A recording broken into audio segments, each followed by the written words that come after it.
a guy with like in Kodiak at a party telling me he was a rescue swimmer. And I'm just sitting there looking at him like, no, you're not. Like, where are you stationed? Are you visiting here? Was my first question. He's like, where are you stationed? Here in Kodiak. So am I. And I've never seen you. Do you work like this weird shift I don't know about?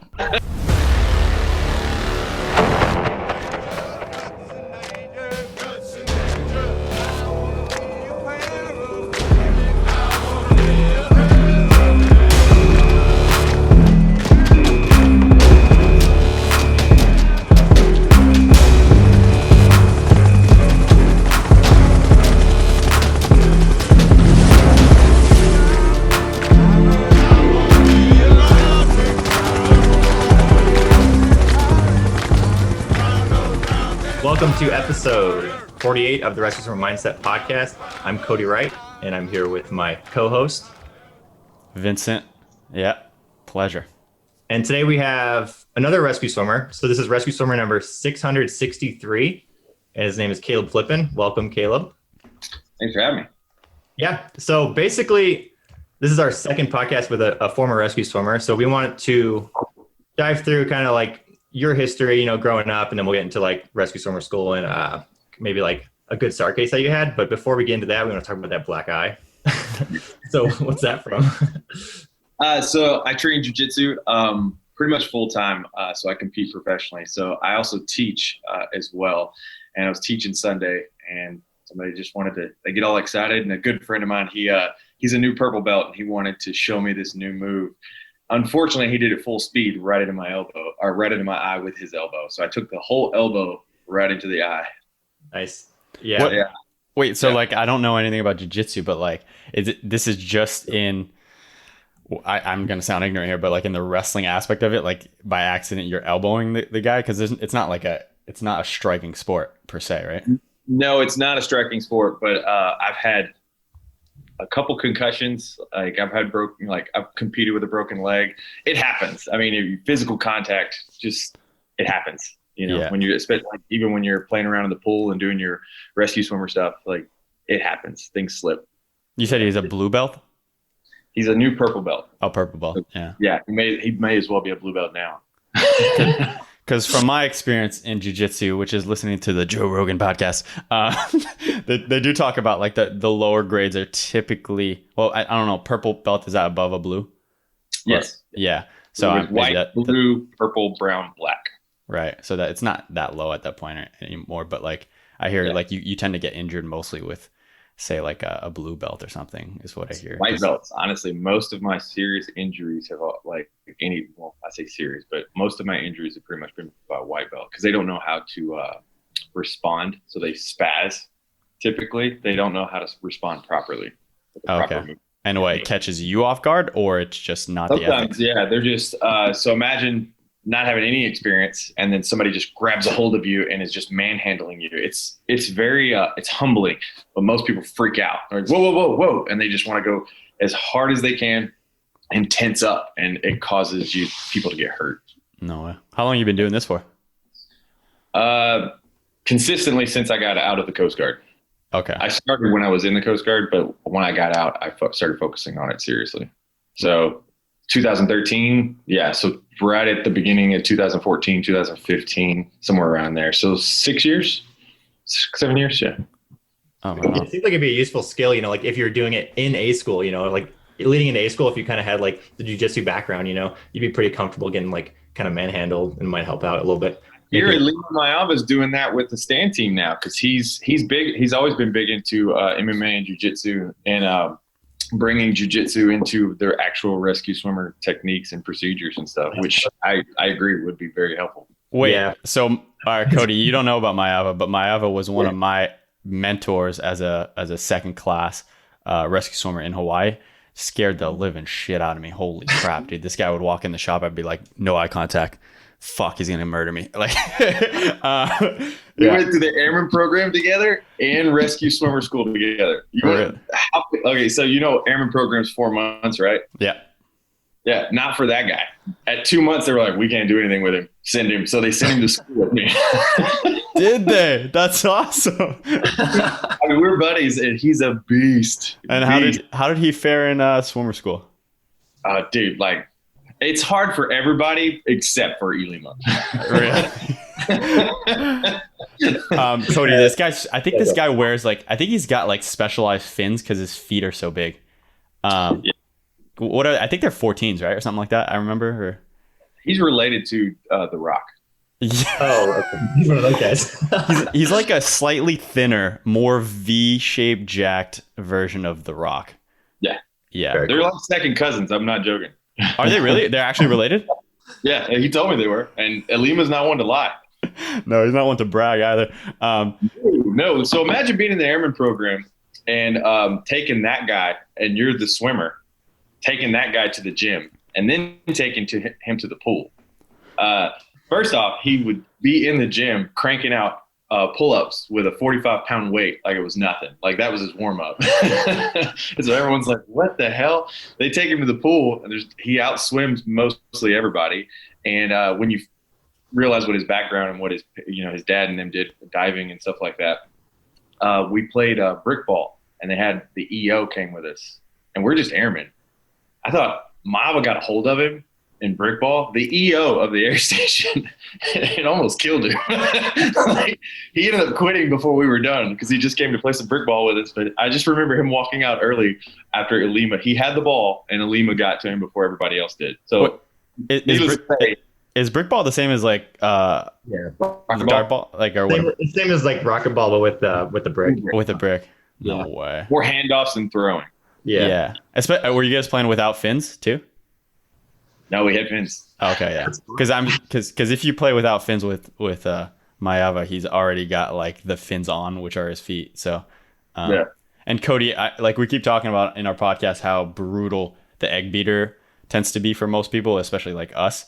Well, the only like the kind of harsh intro to it that I had was from this petty officer, the second class swimmer 𝐵𝐻𝐻, and he would be like, if you don't know how to do this, you're gonna fail swimmer school, which turned out not to be so true. Like in my experience, yeah. But he would always like start off and like give us 2 bricks and go like, keep him up, and like just cold stone face, like keep him up.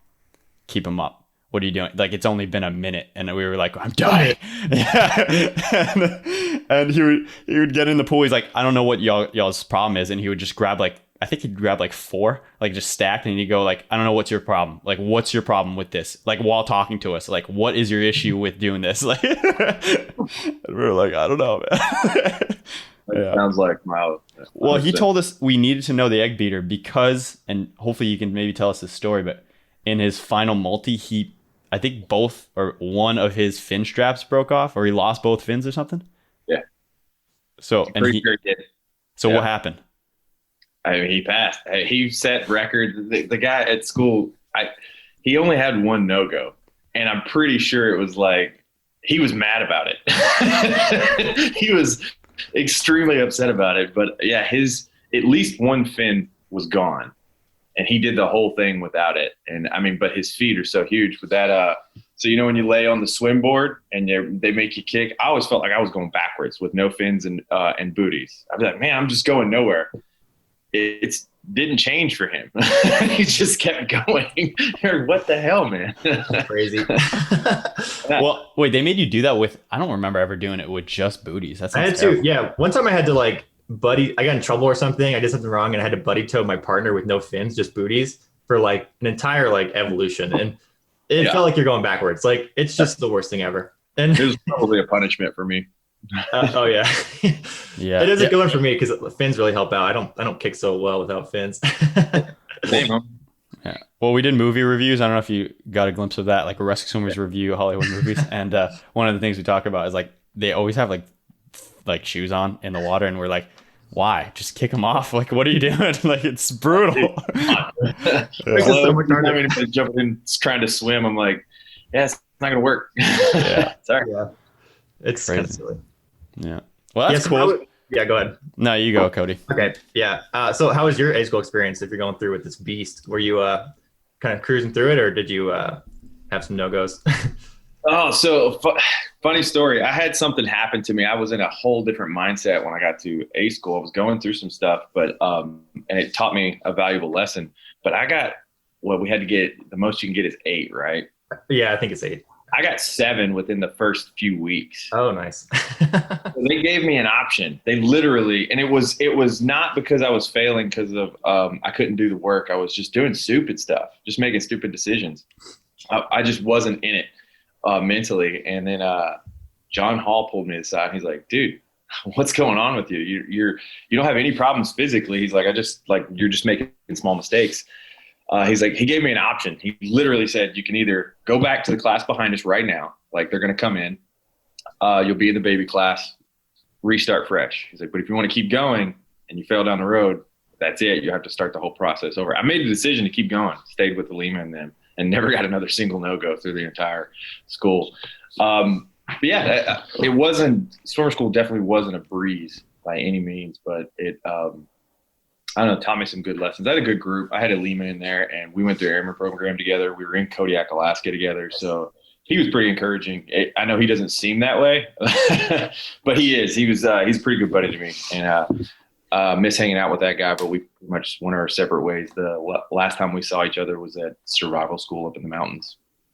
But yeah, swimmer school was tough. It was definitely for a Tennessee boy, like really never being in the ocean and then not having swim team or anything like that. It was physically, I was okay. I was right there with everybody. Mentally, it was a whole mind switch, and I just had to find my groove. Totally. What was the what kind of small mistakes were you making? So I had some personal issues going on back home, and I was literally I wasn't studying for any of the written tests at all. And I just didn't thought they mattered.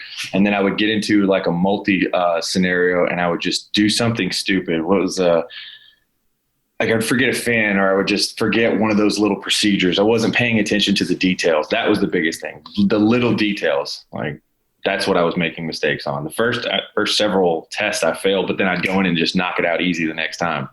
So just a mental headspace that I was in. Yeah. Yeah, that's funny because we also had a podcast with Nathan, so he was our first guest as a rescue swimmer, and he had 7 no-goes within, I don't know, 3-4 weeks maybe or something like that. Yeah. And he kicked through to the end, which was pretty funny. That's like all before you're even like your basket test, right? Like, because I think I had 4 no-goes through school, and I got all mine like before like our first major test. I think before the basket test. And it's like, yeah, maybe just lock it in after you start getting a few, and you're just like, all right, it's time. Yeah, it was mentally, I just remember like the first guy quit in the first 20 minutes. That was our first DOR. I was like, what the fuck? And he's just like swimming like a warm-up lap. Just like, he didn't even make it to the pool. We were in sit-ups on the grinder. We're all like locked arms. We just saw one guy grab the posts, get up, and was like, DOR, just walk through the parking lot. And that's when Ornat, Bunch, and Hall, I think it was Ornat, looked at his watch. He's like, 19 minutes, 38 seconds. Who's going to be next? What's going on here? So how big was your class when you started? Because you were in the old pool. So I'm assuming class size was like pretty small, right? Maybe like 10. So we got there with 10. So what was it? 20 set of people get orders back in those days. They only have room for 12. So they already know that 8 of us aren't going to make it. And then only 10 of us actually made it to school. Right on. Whoa. They had a preconceived, like, we're only graduating so many. I never heard that was a thing. No, it's not. It's they give 20 people a set of orders to the Airmen Program. And they just because of numbers, this is something I was told. Can't remember exactly. It was a yeoman or somebody was telling me the process. They give 20 people orders to the Airmen Program, knowing that only there's 12 spots. But even then, only 10 of us actually made it. So we didn't even fill our spots. So we were already at 50%. We haven't even started. Whoa. Yo, so that was like a big thing that people didn't know is that just to the Airmen Program, they know that there's only 12 for a class. But they give 20 people a set of orders knowing that most likely all 20 aren't going to make it to the actual A school. Do you think it's still like that? Because I feel like they said at one point that everyone heard something. It's a critical rate. It always has been. Yeah. Yeah. When I was in Miami, basically, I heard something similar where it was like It was bigger numbers just because of the new pool. I think they have bigger class sizes, but they were saying like, yeah, they gave out like 60 orders or something. They only expected like 30. And our class ended up having like, I think like 24 when we started. And it made sense like 50% because we had 4 airmen while I was in the Airmen program, and only 2 ended up going to A school. So, most airmen end up filling out PT tests or like easy stuff in the Airmen program.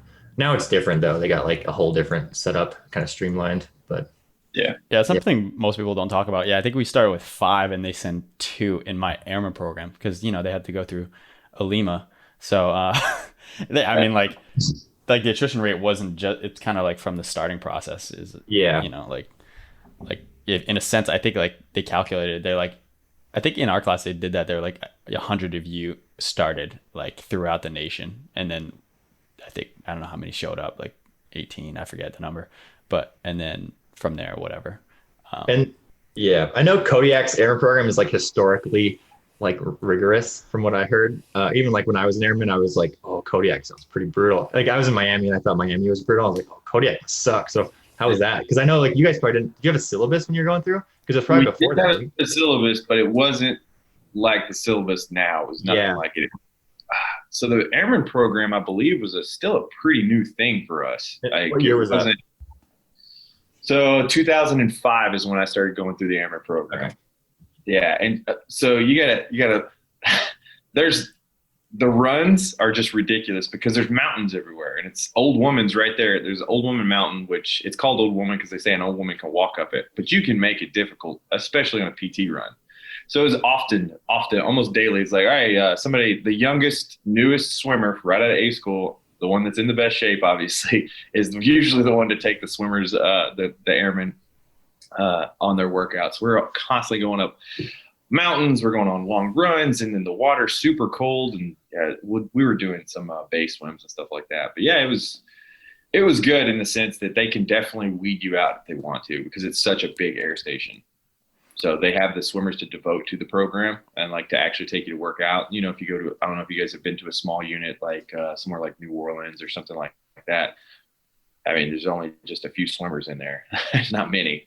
So yeah, it was a good program. I mean, got me through. Totally.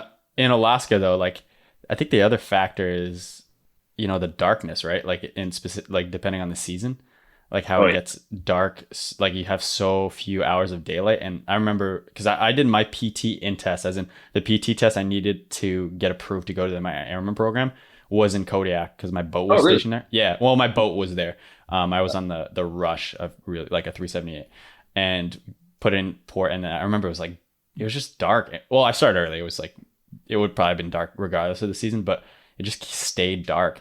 And I remember doing my PT in test and going to the pool, and I was like, everything felt like grimy. It was like a mental like, weather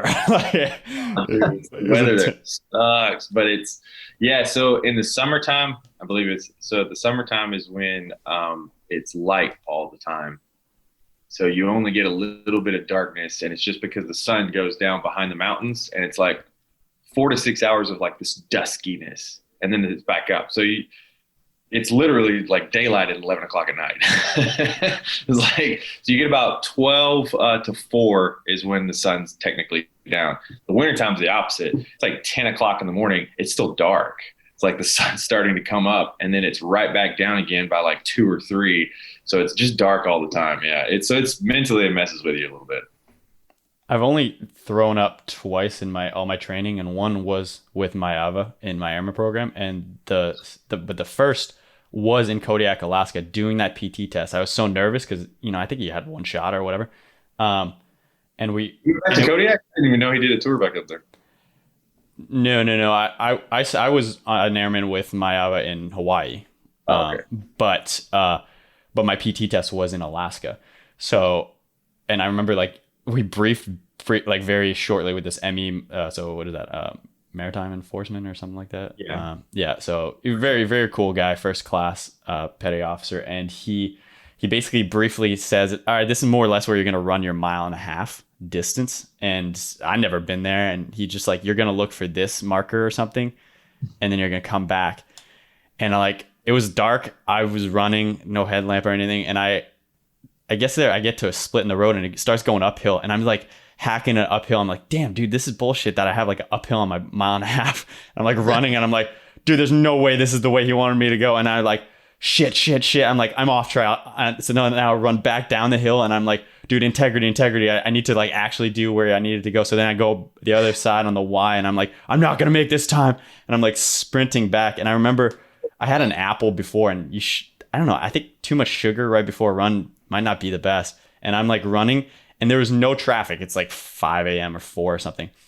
But of course, the one time I'm about to throw up, and that's the one time one vehicle starts driving on my like left side, crossing me, and I'm like, literally the apple was like came up in my throat, and I'm like, oh shit, dude, fucking perfect timing. I'm just like running like, and I like give him like a yo, what's up? I'm just jogging over here, and like as it's like at my shoulder, I just explode all over like the forest on my right, and I kept running, and like I remember the ME. Just when I get back, he goes like, you kind of stink. And I was like, I don't want to talk about it. But he's like, you barely made it. You should probably get better at running. And I was like, all right.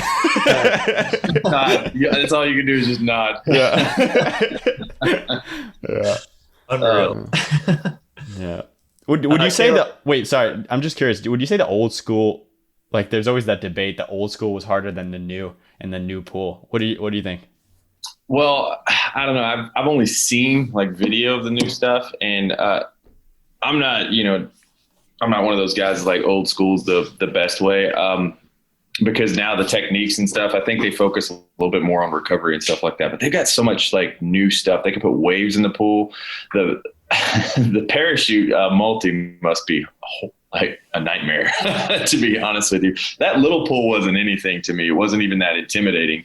But the new pool, from what I've seen, I was like, man, that's legit. Like, so I just have to go there and actually see. But it looks awesome to me. I would have liked an experience with it myself, to be honest with you, because I like to challenge myself. Obviously, we all do. I think anybody going through the program.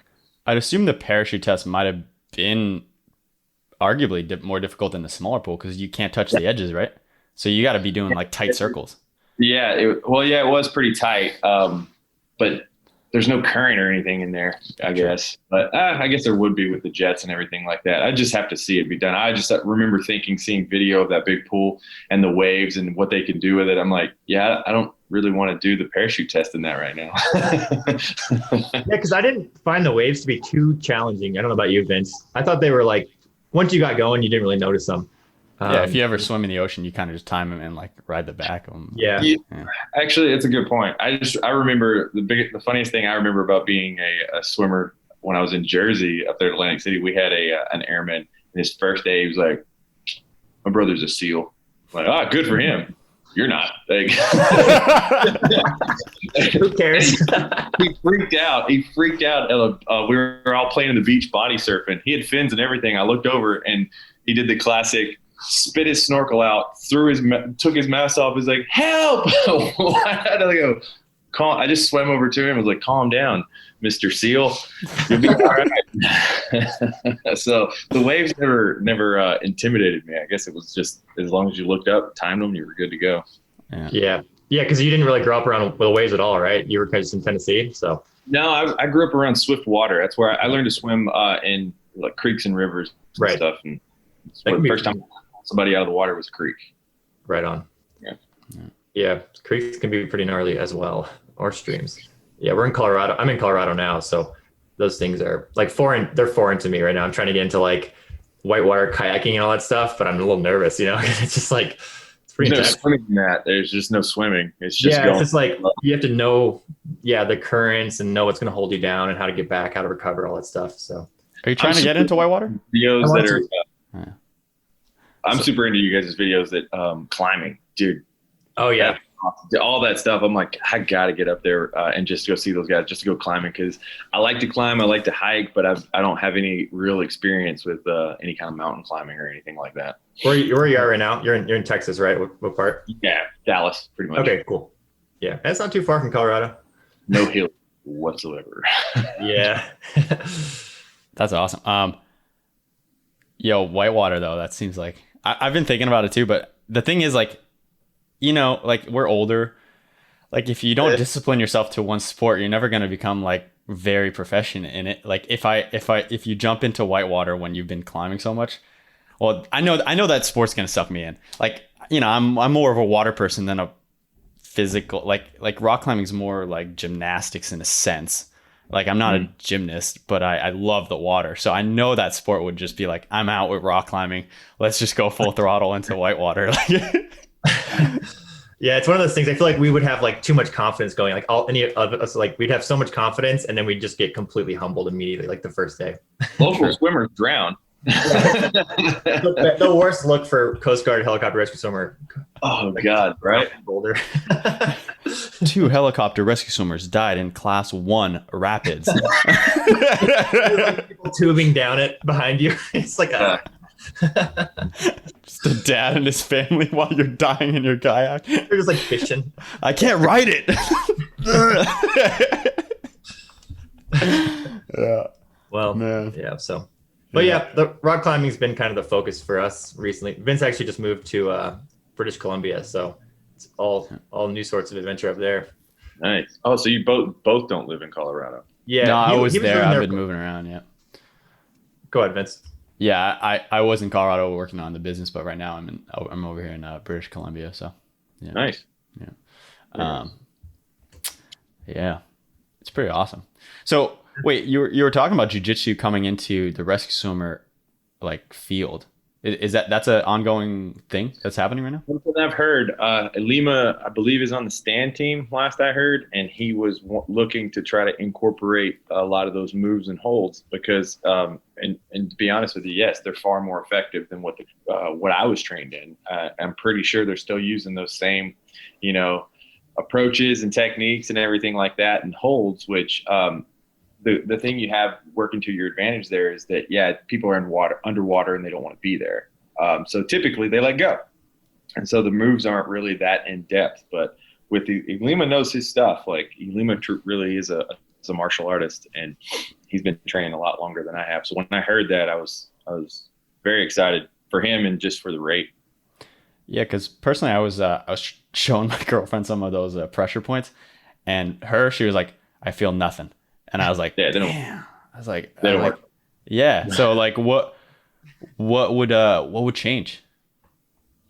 I'd have to see what 𝐿𝐴𝐻 was looking to do, but there's just so much, and you'll never fully understand it unless you go and take a jiu-jitsu class with someone smaller than you who's been training for a while. And when you see how easily it is for that person to manhandle you, because it's true, the average male alone thinks he's 4,000% more effective than he actually is. So now add in all this chaos out in the ocean and somebody who's panicking, it's going to be worse. It's not, granted, it's not somebody trying to attack you, but you and I, you know, it can turn to that. It can feel like that because they want to get on top of you.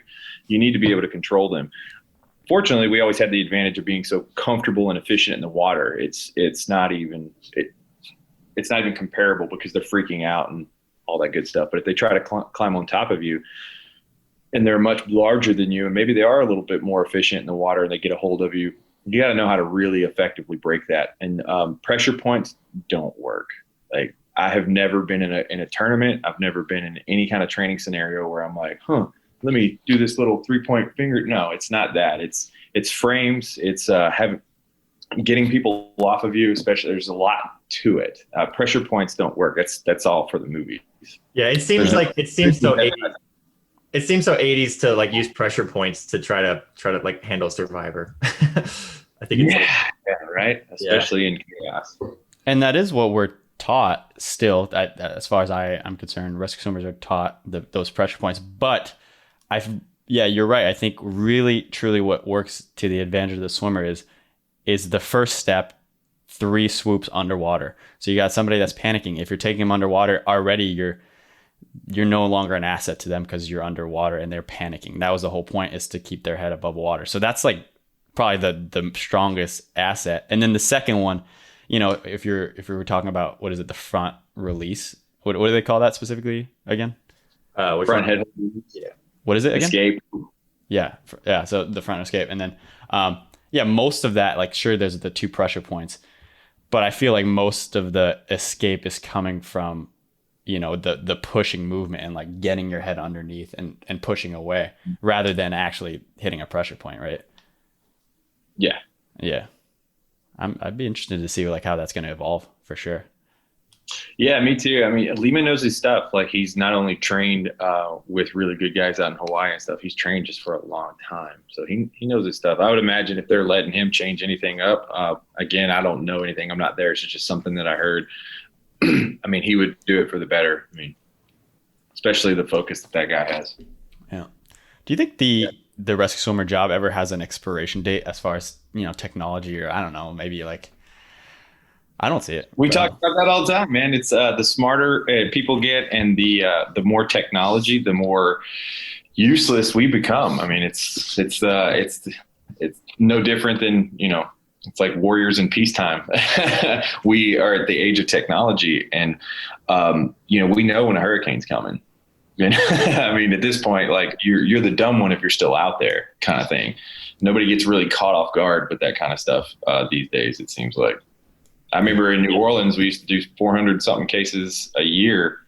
Now, not only do the oil companies invest in their own companies out there, so that takes away most of your search and rescue and medevacs, just the technology, people are just getting smarter and the technology is better. And so it's hard to get lost in this very small world. It's true. Yeah. And then, yeah, there's other resources out there that can just get to you quicker than a helicopter launching after their safety brief can sometimes. Yeah, there's a lot of that stuff. And especially the law enforcement is taking the majority of our budget, or the Coast Guard budget anyway. So everything's devoted to that. Nobody wants swimmers anymore. Like, nobody cares. Nobody wants to do search and rescue. Everybody just wants to go fly. The law enforcement. It just got dark. But it was true. I started seeing it dwindling before I got out. Right. Yeah, that's interesting. I mean, the need as far as the service need for swimmers, I think it's still high, I think. But that's just because, yeah, it's such a challenging thing to accomplish. But yeah, like the actual, you know, case by case of like using a swimmer, I don't know like how that's going to be in the future. I don't see it as far as like they don't need them at all. You know? No, I don't ever see that coming. They're really cool. I think the best, some of the best rescues and stuff aren't really near the continental United States. They're more of where, like, except for Kodiak. I think Kodiak, there's always going to be a need there, just because it's still a frontier. There's still a lot of people out there that are, you know, outdoorsmen. Anywhere where there's going to be a lot of hunting and outdoorsmen. But as far as like San Diego and all those places, they got, you know, Baywatch and, you know, most of those places. Brings up a funny story. I remember we were trying to do a beach swim, and this new lifeguard came out one day, and he's like yelling at us and got mad, said that we couldn't go do a beach swim to the buoy and back, that he needed to escort us. We're like, bro, you need to go sit back on your tower. And but it kind of like, that was the sign there that there's so many other resources and assets that get out there way faster than we do. Unless it's one of those real dangerous or really far out cases, there's no need for us to be right there, go flying on a missing person off the beach and stuff like that.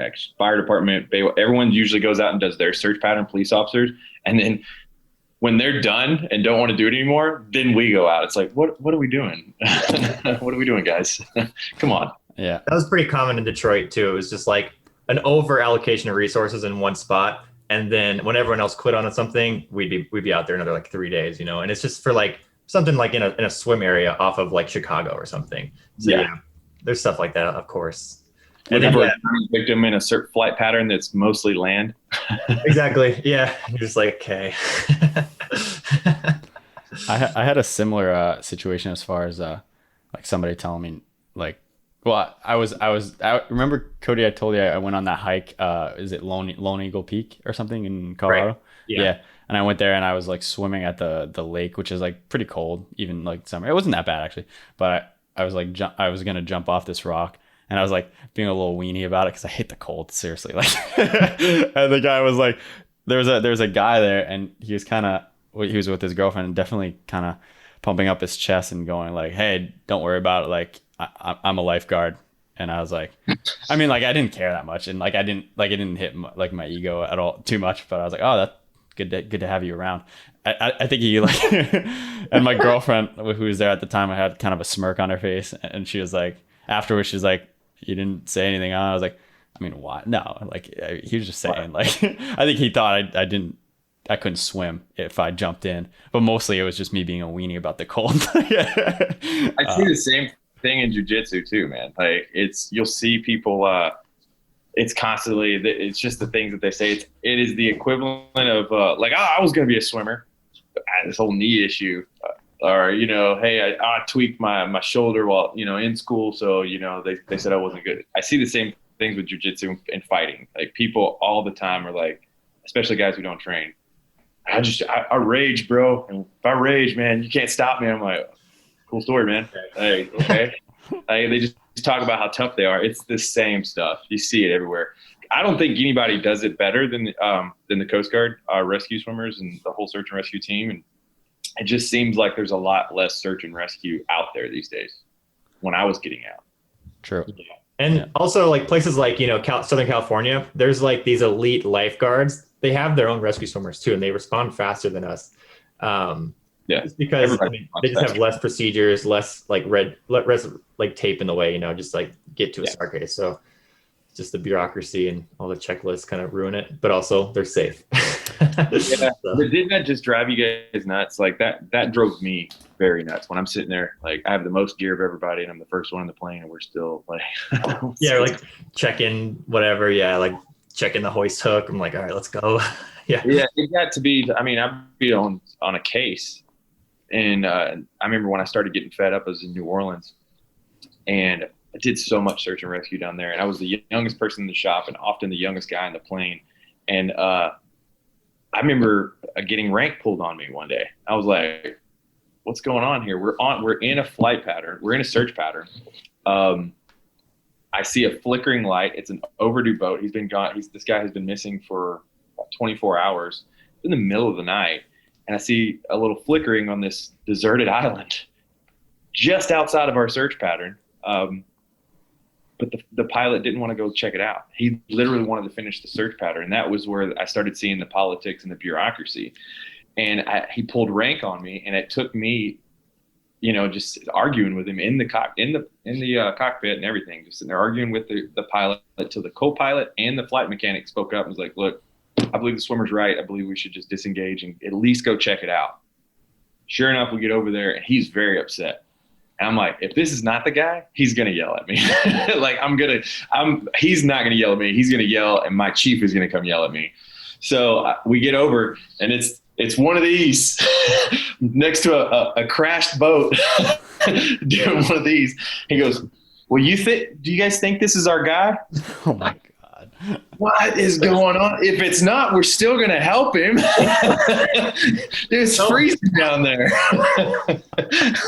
And then we get back in the safety brief. Well, I think that went well. What do you guys think?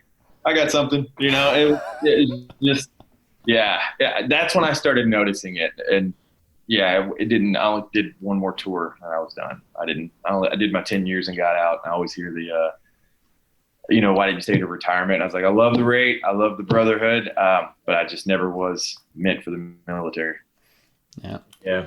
Well, that's one thing that stuck with me too. Like still to this day is like, yeah, my cases were just us getting there too late and me seeing like dead bodies. And it's like, you're like, damn, dude, like, I wonder if we just launch a little quicker, I wonder if like the outcome was a little different, you know? So I was like, I don't know. It's whatever. Yeah. Yeah. Was that New Orleans was your second air station? It was my second air station. First as a swimmer though. Okay. And were you in Atlantic City at some point? Yeah. That was your, when did you go there? Like what year roughly? 2010. Okay, right on. Yeah, because I have like this funny, it's not funny, but it's kind of random. I think this is you, but basically like I was in boot camp 2011. And we're like doing our boot camp thing. It's like week 4 or 5. And they're like telling us about the different Coast Guard rates. And I already knew, like I joined to be a swimmer, so I already knew about it. But during that time, like at some point, like a helicopter landed in the middle of the boot camp. Like, what's it called? What's that area called? I forget. Cape May. Yeah, in Cape May. There's like that grassy field in the middle of all the barracks. And I think basically like the crew came out and there's a crew and they were showing us the aircraft. And I think you were the swimmer on that. I don't know if you ever did those. Yeah, quite a few. They sent me a lot. I think actually I'm at the exchange on that banner. Like I'm there. Oh, They put my picture. My Dave Froelich, who's a police officer now, he's a swimmer. He sent me a picture. He's like, "Dude, look what's at the exchange." I was like, "Oh, that's me." Oh, I didn't think they like me that much, but yeah, check off that. I went to Cape May a couple of times. Okay, cool. Yeah, I think that was you. I was like, "Oh, that's sick." But yeah, I guess on that, yeah, I joined like wanted to be a rescue swimmer. Did you just join to be a rescue swimmer? Or did you have like other like rates backup plans or anything? No, it's funny. You guys probably had the same experience too. I joined just to be a swimmer. I knew whatever branch I went into, I was trying to prove myself. I was like, I want to be the biggest and baddest. My dad was a ranger, and all the the recruiters were knocking my door down. And I'm pretty sure I was just going to go try to be a SEAL. That was the thing back in the day. My dad's like, I want you to look at the Coast Guard first. So I did. I saw a guy jumping out of a plane. The recruiter kind of laughed. He's like, yeah, good luck with that. Ended up going and doing it. But while I was in, like I said, you guys probably got this too. People were trying to convince me to have a backup plan or go another rate and make more money while I'm waiting on swimmer school. But I was in the Coast Guard strictly to be a rescue swimmer. Nice. There was a backup plan. There was nothing else. That's what I wanted to do. I was built for that job, and I just loved it. Yeah. It's always the BMs, like the BM2s, or like they're like, yeah, I don't know. You should probably just try to go be a strike BM, then maybe try rescue swimmer school, or like they're like the guys who failed out, So it's always like that. Yeah, I'm like, sorry, man. I see you out there painting that boat. I don't want to be on the 𝐿𝐴𝐿𝐴𝐿𝐴𝐿𝐴. I'm good. I heard a story about that recently. Just some guy on Instagram was DMing me. He was saying, dude, I'm getting like, he's in the Coast Guard. He's like getting ready to like try to be a rescue swimmer.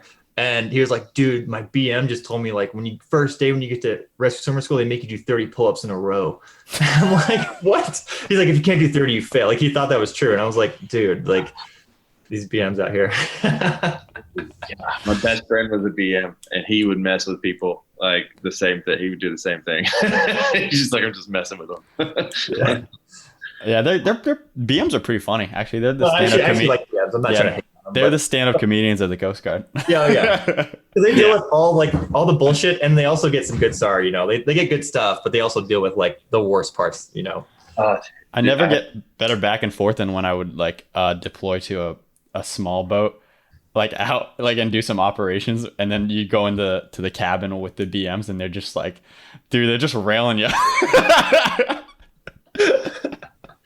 Man, I convinced the boat crew to pick me up. So we were doing a SAR detachment down in Destin, and I had a girlfriend at the time, and I jumped out in front of all those people on the beach, found her somehow, swam up to the beach, gave her a hug, gave her a little smooch, swam back to the boat, and the BM and all those and the two non-rates were on there like, dude, that was badass. I was like, yeah, I'm probably gonna get shit for that one. And then I see the mechs the next day. We had the day off, and one of the flight mechanics he come over and he's like, man, you swimmers get all the glory. I'm like, what happened, dude? He goes, I was in the elevator, and there's all these people, and they were like, hey, are you guys the crew that come out and did that? And they were like, yeah. And the smallest kid of all of them was like, way to spend our tax dollars. I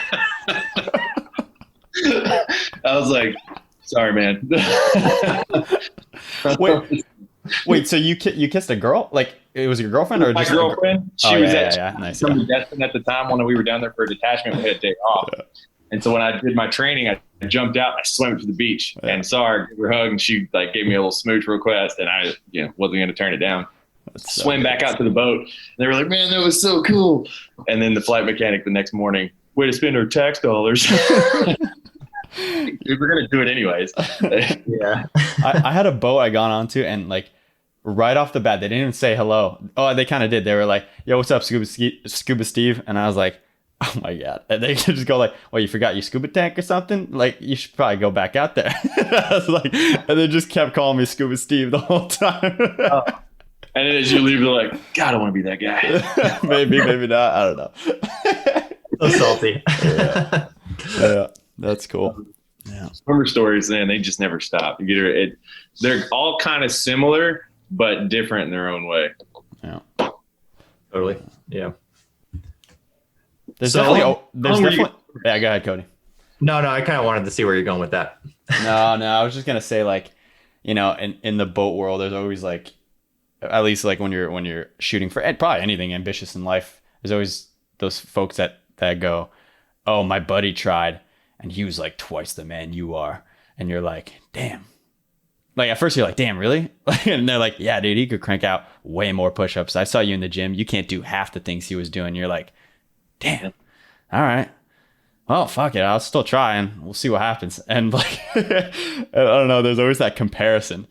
And I keep hearing it to this day, like people hitting us up and they're like, yeah, apparently better people than me made it, like went and didn't make it, but I made it. So I don't know what's going on.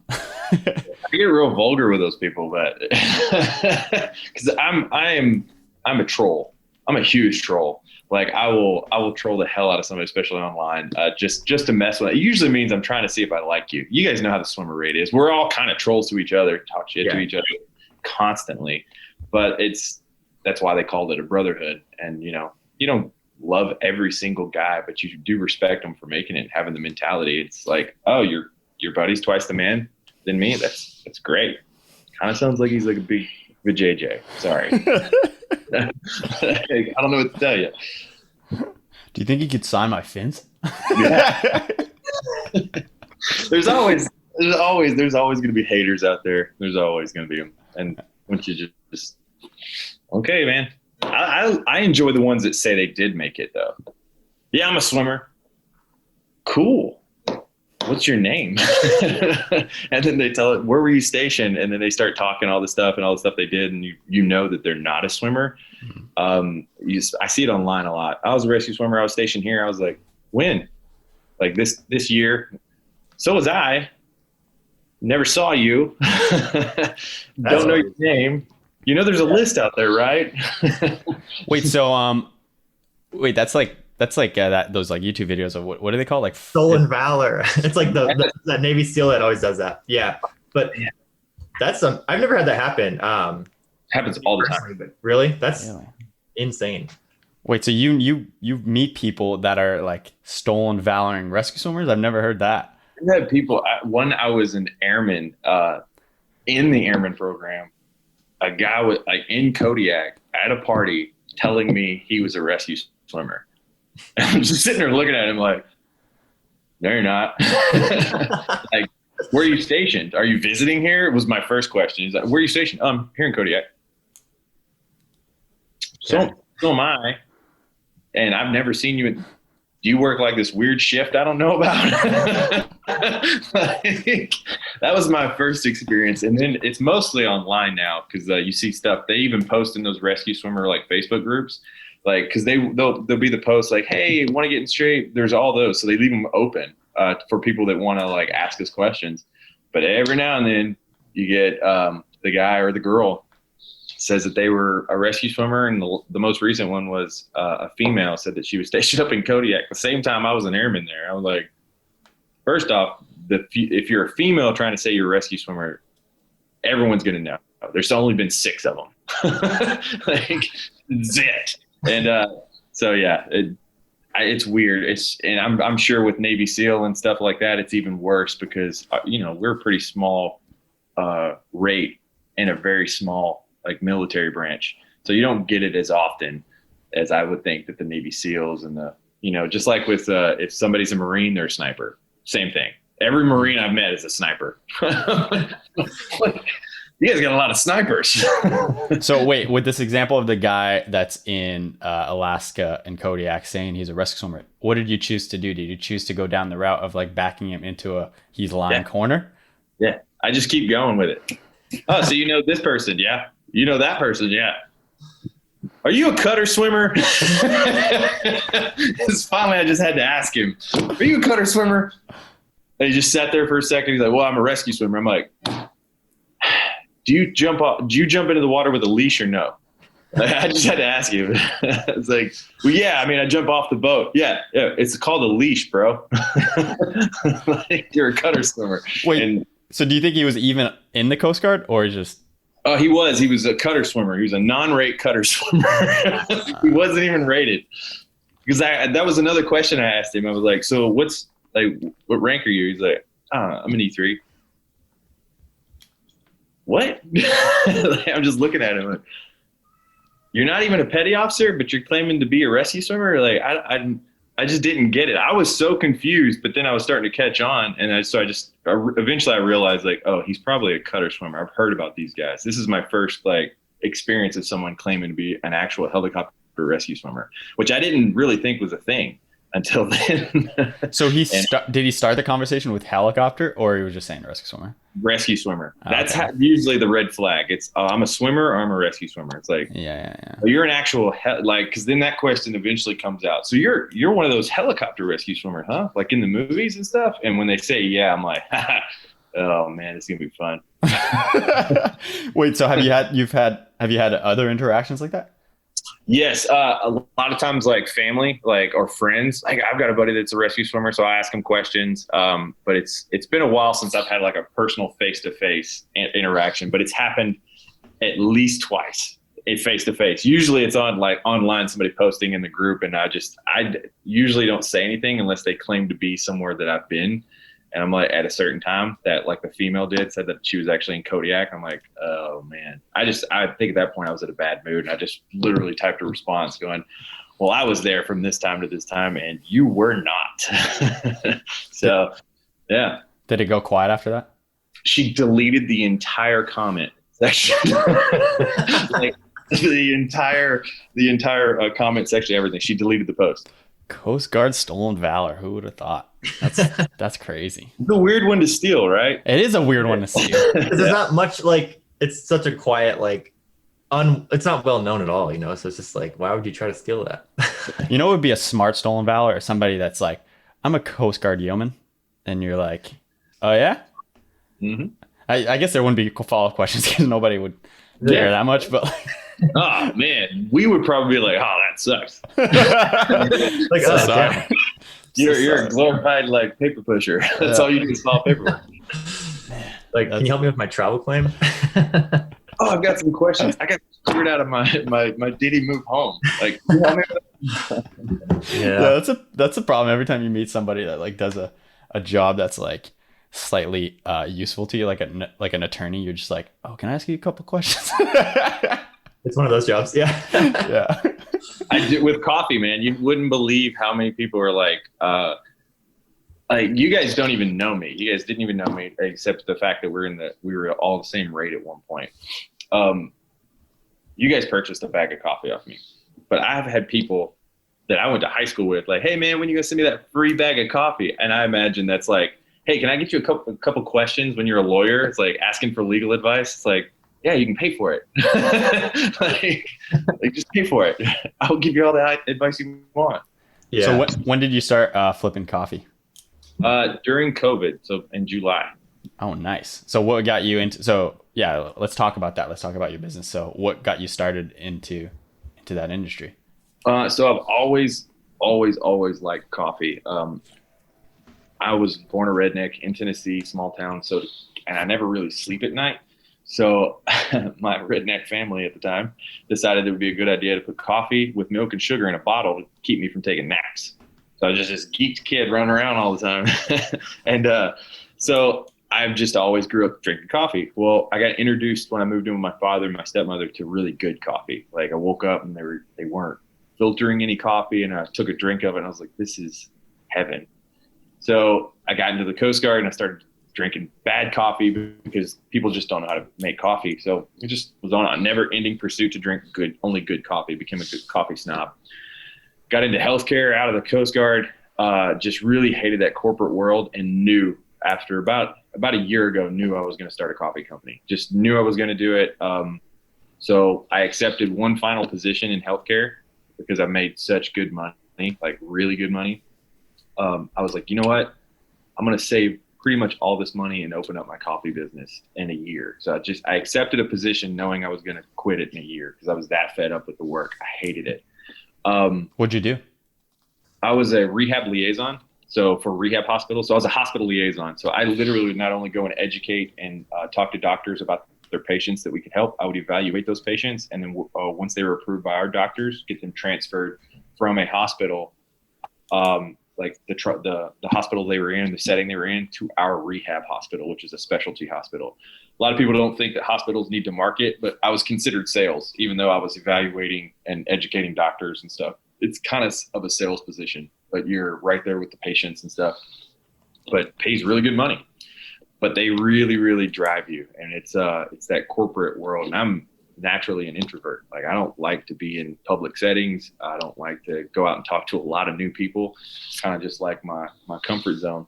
But I did it, because it was good money and I was good at it.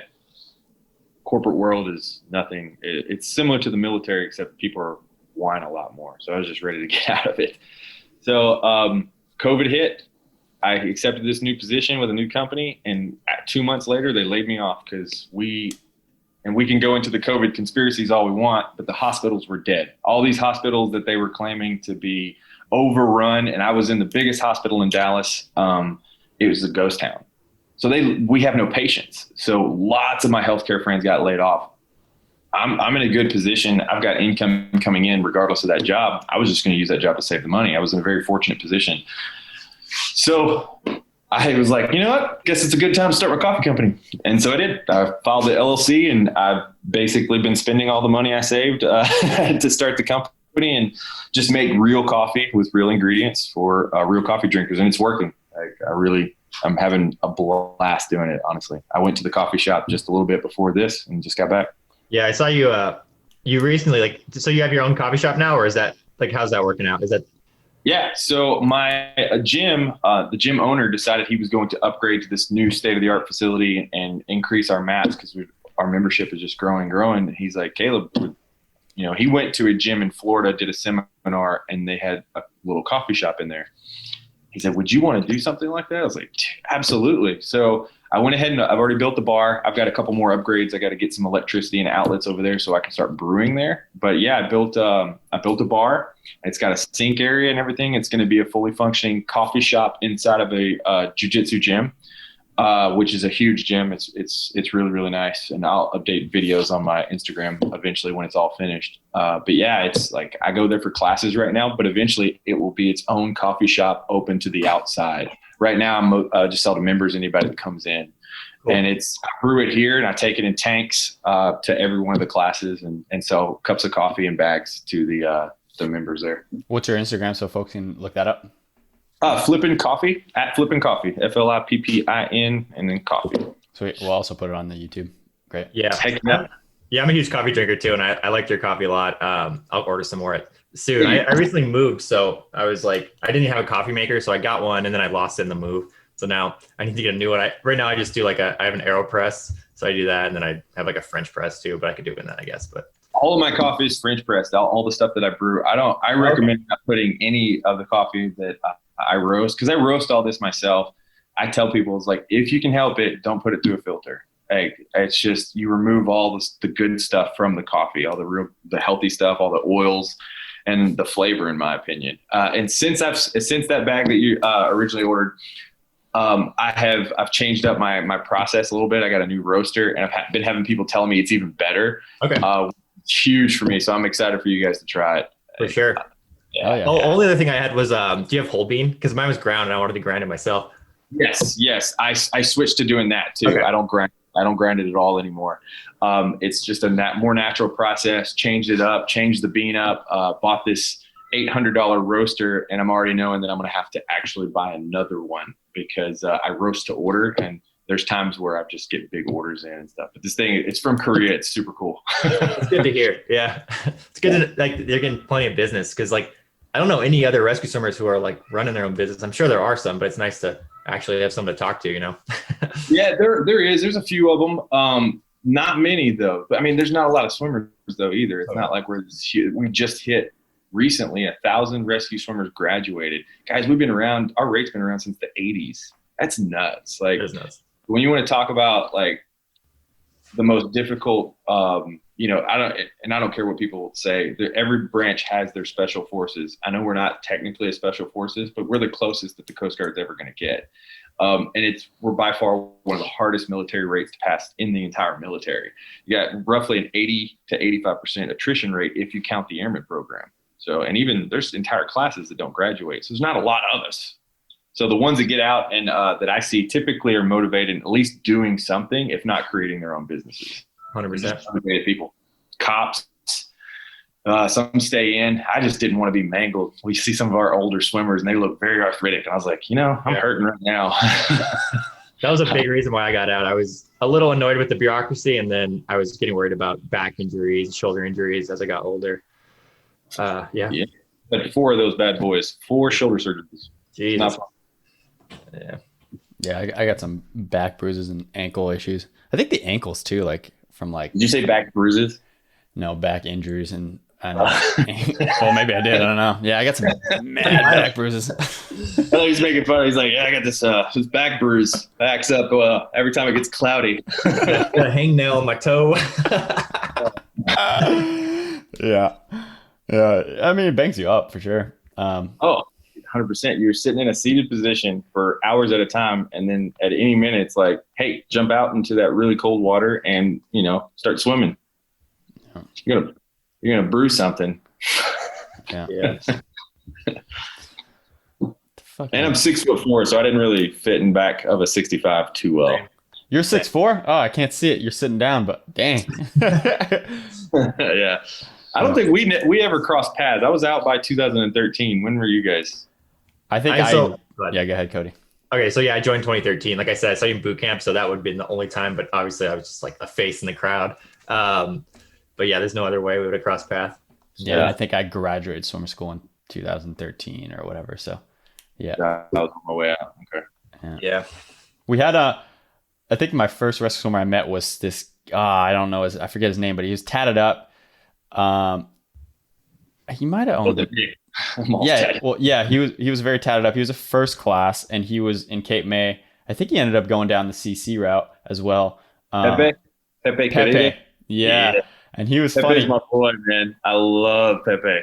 Yeah, he's been a flight mechanic and a rescue swimmer, and now he's a tattoo artist. He was a flight mechanic first. Yeah, he was I want to say he was a first class flight mechanic. Went back. How old was he to go through swimmer school? Dude, he had to have been in his 30s going through swimmer school. Oh, wow. I thought the cutoff was 30, but maybe with a waiver. There's waivers. Yeah. But Pepe's a beast, though. Pepe was just an animal. And he's a high-level jiu-jitsu guy, too. Oh, wow. So, Pepe's got a great story, man. He's if you guys ever reach out to Pepe. He's still up there in Jersey, and he's a really, really fantastic tattoo artist now. Okay. Dude, his stuff is great. Like he's good, and he's the personality. Oh man, I remember that guy kicking my door in if I overslept a duty. But he's like, I say that he was mean or yelling and stuff like that, but he's also like he'll be one of your best friends and like a big teddy bear. But the guy was legit. I love that guy. He was funny because I think he was like we might have been his very first class to teach because I think they start you up in 𝐂𝐚𝐬 boot camp there and you just kind of teach and interact with recruits before you jump into like putting the hat on and yelling at folks. So I think we might have been his very first like teaching experience in 𝐂𝐚𝐬, and his job was to teach us about it was like near the end of our journey in boot camp, and his job was to tell us how to like invest as well as how to utilize the either the post 9/11 GI Bill or just the regular Montgomery GI Bill. And he was having a rough, he was hacking it. He was like having a rough time, but he was funny about it too. Like it was like a stand-up comedy of like how you invest your funds in the military. So good. That guy, he cracks me up, man. He always would. I couldn't, as a CC, I could have imagined him yelling at people, but it's funny his path to going from like flight mechanic to rescue swimmer and then company commander. Now he's a tattoo artist. That's a really diversified portfolio as far as like the military goes. That's pretty cool. That's probably great for a resume. Oh yeah, absolutely. Then again, I don't know how employers look at like, oh, you were a drill sergeant, you yelled at folks. Is that like they don't even look at that. What they do is they constantly bring up the rescue swimmer stuff. That's really all you ever have to put down. That I was in the military for 10 years. I was a rescue swimmer. They don't care about anything else. That's usually my daughter's mom, when I was still together with her while I was still a swimmer, we were at the hospital talking to the doctor, and he's like, "So what do you do? As he's like checking her out, because we had a complicated pregnancy. He's like, so I was like, rescue swimmer at the Coast Guard. Like, he stops what he's doing, paying attention, just wanted to talk about rescue swimmer stuff. I'm like, dude, can you make sure that they're okay first? So, I've been in interviews and people are just like, tell me about that. But what? That's the interview usually goes to that. I'm serious. It's happened almost every interview. I'm trying to get in the film production industry, and on my resume, I just put the logo. I was like, like, cause why not? You know, just like, so what'd you do for a living? You're just like, been around. Oh man, we got guys that are out, like artists. There's all kinds of. Everybody's doing everything, man. I like seeing people do great things. Like when I saw this and I saw you guys on Instagram, immediately followed it. Just like seeing people from the raid, even though we never crossed paths, it's like, dude, want these guys to be uber famous and, lift everybody up. And that's how we rise. That's kind of like cool.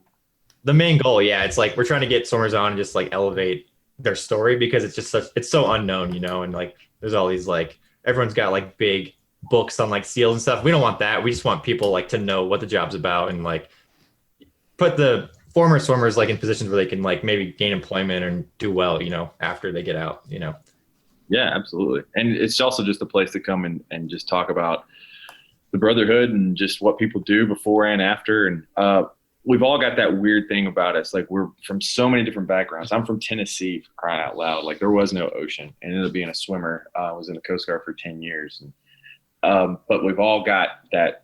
There's something similar about us. And, people, everybody calls us crazy. I got called a unicorn the other day. This guy's been in like high levels of law enforcement and was in the military as well. And he, chases down child traffickers. And he's like, you were a rescue swimmer? I was like, yeah. He goes, dude, I've only heard about you guys. I thought you guys, I was like, what? You guys are like unicorns. I'm like, no, we're real. To me, I always thought the PJs were cooler than us because they do our job in a combat scenario. I'm like, those guys are way more badass than we are. Like, they're doing it what I did with a gun. Plus, they do it all. Like, as far as like their training goes, they go through like a very challenging underwater portion. Apparently, I think the same one that potentially the Navy SEALs go through. So, it's a very diversified gig, I talked to them because I was going to lateral over before my first shoulder injury. I wanted to go, and we've got a few swimmers that have, and the instructor was like the first one to tell me, look, man, you're not going to have any problems with the water portion here. Matter of fact, they were talking about just letting me skip over it and just like go straight into what they called their pipeline at the time. And their water stuff may not be as in depth as ours because that's all we do, but man, it's like 2-year program. They immediately start going into their weapons training and their paramedics to boot. And they got to be way more badass paramedics than your normal paramedic. And it's just so much goes into their training, and it's for so long, but that's all they do is training. Whereas we're out there arguing with the flight mechanics if we're going to put the floats on or not, because people want to see us do maintenance on the hangar deck. And then we go work out and all that good stuff. These guys are up hiking through the mountains. They're doing weapons training and, dive training and, halo jumps. I was always jealous. I was like, I want to do that stuff. Do you know any? Like PJ? Bob Watson's son is the last one that I remember going through. Bob Watson was badass rescue swimmer when I was in. I don't know if you guys ever heard about him. I know, I've heard of him. Yeah, pretty much the guy that Kevin Costner was like labeled after. He was in the movie, right? He was in the movie. Watson Hall. We're definitely in the movie. I want to say Watson at the time. There was a thing in swimmer school about him. People were like, "Dude, he's got 4 DFCs." And everyone's like, "What?" And it's like 4 DFCs, a couple of air medals, and he only wore 2 of them. Like, he only wore 1 with like a star or whatever. Like, he didn't. And the rumor is like when somebody asked him about it, he's like, those 2 were the difficult cases. Like, and he was just this arthritic old guy, but man, he could out PT all of us. And his son was a hoss too. Not only made rescue swimmer, but ended up lateraling over and went PJ. So he's the one that I know for sure. And there was another one. I can't remember the name though. But at least 2. Do you got any way of like getting in touch with him so we could potentially work on getting him on? I never talked to him. Like, he went through school after me, and we would just talk about it because Watson was a hoss, and we just knew his son was going to be, and his son going rescue swimmer to prove himself that he could, and then taking it a step further. I thought was, very respectable. Yeah, that's certainly cool. Yeah, there's always reached out to some swimmers, they probably would, especially the ones that were around his time.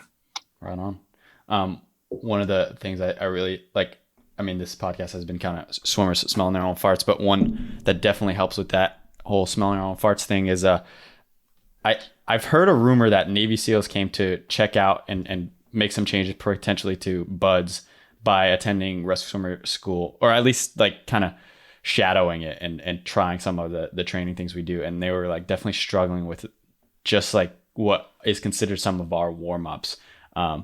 I don't know if that's true, but like, I don't know about that. Our ego.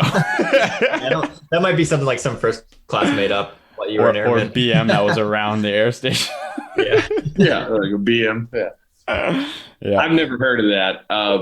But again, it would be the same thing as if we tried to go out and do anything with them. Like there's going to be some things that we heard on. So I could see them, especially in the water part, because the instructors for PJ school, in my opinion, of all the special forces that we know about, PJs, again, are my favorite just because they go into a bad situation, just like us, but for search and rescue, we're going into a shit situation most likely. They are definitely going into a shit situation because it's in a combat scenario. Put SEALs in the PJ instructor told me, he's like, look, you guys' water portion is far more in depth than ours is. They go through like I want to say it's like I can't remember how many weeks it was, but it wasn't quite as long. Their water portion wasn't quite as long as our swimmer school. So ours is more intense in that, but that's our main job, is swimming. Like that was it. That's all we do. That's why we focus so hard on it. So I would actually expect that to happen, is if a SEAL tried to come in and wanted to do some of our workouts and what's a warm up, I would expect them to struggle with it at first, unless he just happens to be an 𝐂𝐴𝐸 and that's just something he's done his entire life and does it on the side. Their stuff, they're going to be focusing more on combat, all that stuff that we don't do, that we would be shitty at. So yeah, I would expect that to happen. Yeah, that's crazy. Well, I remember, I don't know why, like, I think you talking about somebody asking you about being a swimmer. I remember a really odd interaction that happened to me in I think, Atlantic City area. I was at the grocery store, and I'm checking out just my groceries, and the clerk, cashing out my stuff goes, "You're a swimmer, aren't you?" And I go, "Huh?" And I would like look down. I was like not wearing any apparel that would distinguish me as a swimmer. And I go like, what do you mean? And she goes like, "You're a helicopter rescue swimmer, huh?" And I go like, and I was like, "I'm not in any media. I'm nowhere." Like I was like, and I've never met this person. I've never even been in this grocery store before. And I go, what? And she goes, "Your neck." And I go, "What about my neck?" And she goes, "You have like a rescue swimmer neck." And I go, "What the hell's a rescue swimmer neck?" And she goes like, "I could just tell." And I was like, I still don't believe it to this day, because there's nothing distinguishing about a freaking rescue swimmer neck. No. But she said that, and it always stuck with me. I was like, what is she on, and how does she know this? Younger or older? She was like, I want to say 40s, 50s. That is nuts. That's crazy. Where was this at? It'd have been weird. Atlantic City. She smelled you, but your neck. The only thing I could think is the dry suit, like rash or something like this. Yeah. Did you fly that day and you had a little bit of the red bumps or something after shaving? Don't know. That's too long ago. I don't remember. Dude, I'm interested. It's kind of like she's been around the block. Well, I think she described, she was like the musculature, and I was like, dude, I don't box. I don't do any like neck building muscle. She's like, no, though. I think the way you guys turn your heads, I was like, I don't know what the hell you're saying, lady, but you're freaking me out. I'm out of here. I get told I'm like, yeah, I'm a swimmer, but the helicopter rescue swimmer thing is like nothing that everyone's just called out, because like we are built like swimmers, like obviously typically, lats and shoulders. But I've never heard. That's weird. Yeah, it's weird. It's just one of those weird things. And like another really crazy interaction I had was in all places, Thailand, in Krabi. With Krabi, you need to take a little boat, like a little pontoon boat, to this kind of secluded beach, which is only accessible by these little boats. And it's a little town. It is a kind of touristy area.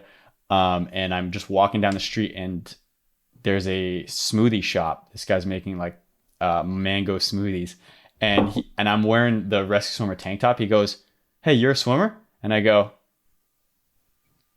"Yeah, what? Yeah." And he goes, "My dad was a swimmer." And I go, a U.S. Coast Guard rescue swimmer? And he goes like, "Yeah." And I go, and like he sounded like he had like good English, but he had a little slight like Thai talk to him too. And I was like, "How do you know about this?" He goes like, "My dad served in like Kodiak." And like, you immediately know, just like you said, the questions I was asking, he was not lying. His dad was a helicopter rescuer in the Coast Guard. And I was like, no, I forgot his name. But like, so there's like a Thai background, but definitely like a older swimmer. I want to say like, back maybe in like definitely the early days, like 80s, maybe 90s or something. But yeah, he grew up in the as a rescue swimmer kid. He wasn't a rescue swimmer, but it was really cool because he was fluent in Thai and he lived in Thailand. And he owned this little smoothie shop on this desolate beach, and like every time he would hook me up with smoothies, and like we'd have a conversation. Out the rescue swimmer emblem. That's nuts, man. Yeah, like, and I was like walking, at a decent pace just through this like alley. It was like a street with like vendors. He just like stopped me, and I was like, wow, and it's like, what is it, 7 billion people in this world? And I was like, dude, that's a weird one. That's the weirdest one I've ever heard. Yeah, it was impressive. I don't know. It's almost as weird as the woman picking you out by your neck. Yeah, these are weird. That's the weirdest interaction. But yeah, I guess in a different way. Yeah, definitely. So flipping coffee while doing jiu-jitsu, it's quite the turnaround. I mean, it's not. It's actually relative. I'm closing on a house this month too, man. I've got so many irons in the fire, and I didn't realize the stress that can cause. To juggle everything. Yeah, like you think you can handle all this stuff. You're like, but then things start, especially buying a house is just so frustrating. It's just they ask for things, you send it, and then they ask for more things, and you send it, and then you get another email later on down the road. Hey, can we get this? It's life or death. And you're like, what is going on here? It's extremely frustrating. Yeah. Well, you're doing it, and like, once the house is settled, like, then you got, there's always a stress. It doesn't really matter what stage of your life. Like, I think I do it on purpose though. Like I do it in order, because that's I say motivation. Discipline is like what you need to have. Obviously, motivation can come and go, but if you have discipline, no matter if you're motivated or not. But I sometimes create a stress in order to motivate myself, because I've always felt like I operated better under stress. I think pretty much all swimmers do. And I needed that. I guess I just automatically do that to myself without even knowing sometimes. Yeah, I definitely like align with that as well. I do the same thing. And I don't panic. Have you guys ever noticed that? I've been around swimmers, and there's really not a panic mode. There's just a hurry up and get focused, like get shit done kind of mode. So I think they got that panic button out of us in swimmer school. Yeah, I can get stressed, like very stressed, like I got like knots in my stomach. But yes. Yeah, when shit really hits the fan, everything calms down. Cool cucumber. It's like you prefer it that way, which is weird. Yeah, and it's weird. Yeah, the butterflies in the stomach go away then. But when I'm stressing about something up and coming in the future, that's a hard one still to manage. It's like being present. I get ready for a match. Like I went to Worlds, so I competed at Worlds last year, and I'm going against the best in the world, and I feel like I'm going to puke. I'm ready to shit. I'm telling myself, what are you doing here? And it doesn't matter what you tell yourself, like, dude, you jumped out of helicopters, you swam through hurricane force winds, like you've done it. Like you've done a lot of crazy shit that 99.999, like the smallest percentage of the population, we're it. You've done some crazy stuff, but yet you're about to go in here against a sanctions match. So nothing's going to happen. This guy doesn't hate you. You don't hate him. You're just going to go and show off your technique, and whoever's better is better. Still get nervous. Still hate confrontation. But then as soon as we slap hands and like I get a hold of him, it goes away. It's like just level. It's crazy. It's just like when you jump in the water. It's just, I don't know, just levels out. It's nuts. That's weird. It's definitely something I gotta like lock in more, is like the worrying about the future. That's like you know. Sounds a lot like Eckhart Tolle. Oh my God. Yeah. Yeah. The Power of Now, reading it right now. Yeah. It's talking about like your fear is the future. It's, you know, you're never like worrying and like you're never being present. You gotta get the book right here. Here we go, people. I started focusing on a lot of if I can't control it, like I would get super mad about this house stuff, and I'd just sit there and tell myself like, you can't control it. Like, what do you just give them what they want and then don't worry about it? And it helps me get through my day a lot faster, a lot easier, sleep better at night. Yeah. Well, this book talks about a lot about like being in the future and like, or like being present to the now, and like stress is often caused by the future. So like they talk about stress is caused by being here, but wanting to be there, or being in the present, but wanting to be in the future. And like, that's, I don't know, that's kind of a slightly different subject, but I think if you look at the results of a successful rescue swimmer, it's folks that were able to enjoy the process and like the day by day, and really like not worry about the long haul of it all. And I think I always say that to like folks, like, you know, I meet folks that are going to be doctors, and they're really looking at the result of becoming a doctor. But dude, going down that route is a long haul. It's a difficult, challenging route. And if you don't love the process and you're not like just dedicated to the day by day in getting there and enjoying that, then fuck that. Why are you doing that? Like you shouldn't be doing that. No, not at all. Yeah. So, and like like for me personally, like the challenges of being a rescue swimmer, there's a great, like I loved the day by day. Like I loved, it wasn't like the goal wasn't just to become a rescue swimmer. The goal was to like go through the challenge of it. I was excited for the challenge of it. I was nervous, I was stressed, but I loved it, you know? Enjoying the journey. I tell people that with jiu-jitsu all the time, because I learned that being a swimmer. Like, and it's people talk about belts. There's always guys that come in and be like, especially after promotions, and they don't get promoted. People are just kind of talking about it, and it's like you just have to remind them, dude, just enjoy the journey. Like, it's not about belts. It's not about becoming a black belt, because even after you become a black belt, like you're still going to keep training, right? You're not just going to go, whoa, did it, I'm done. Like, enjoy that. Jiu-jitsu and being a rescue swimmer have taught me so much and so many different things about life, but you're 100% right. You have to just enjoy the journey. It's not about the end result. Like, it's about the journey. And even being a rescue swimmer, same thing. Yeah. I was just having a conversation about that, because as far as like rock climbing goes, it's a kind of an interesting sport, because it's easy to label your goodness at it, your skill level, with a number. And there's few sports that are really identified with like, how good are you? I'm this number. Because in like climbing, at least here, the numbers change throughout the world, but there's a chart, and the chart, you know, it'll tell you what this is equivalent to in Europe, or say in Australia.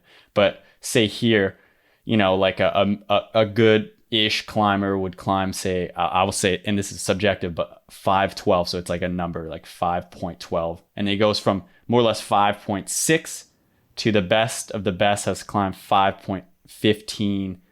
D is like, because there's like, it gets like, it's A, B, C, D, because within a number, there's more to it, right? So it's a weird sport where you're like identifying yourself with, hey, what do you climb? I climb 512. All right. And it's like, there's no other really, there's not a sport like that. But jiu-jitsu, in a way, you know, you're talking about a belt, you know, is it comparable?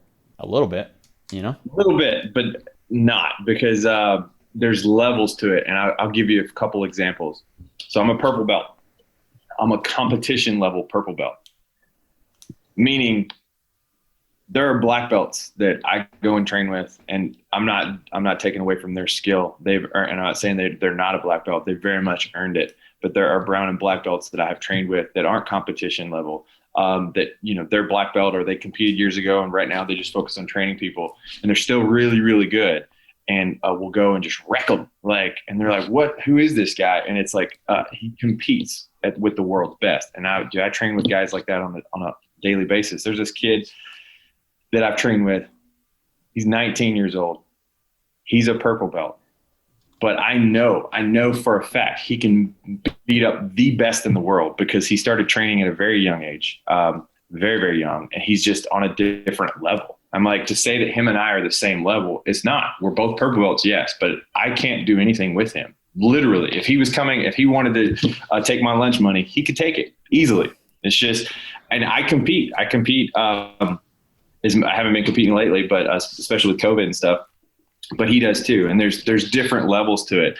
So to say somebody, that's why I quit worrying about the belts. But you'll see it all the time. You'll see a black belt come in, and you'll see this competition level purple belt, and they even make memes about it in the jiu-jitsu world.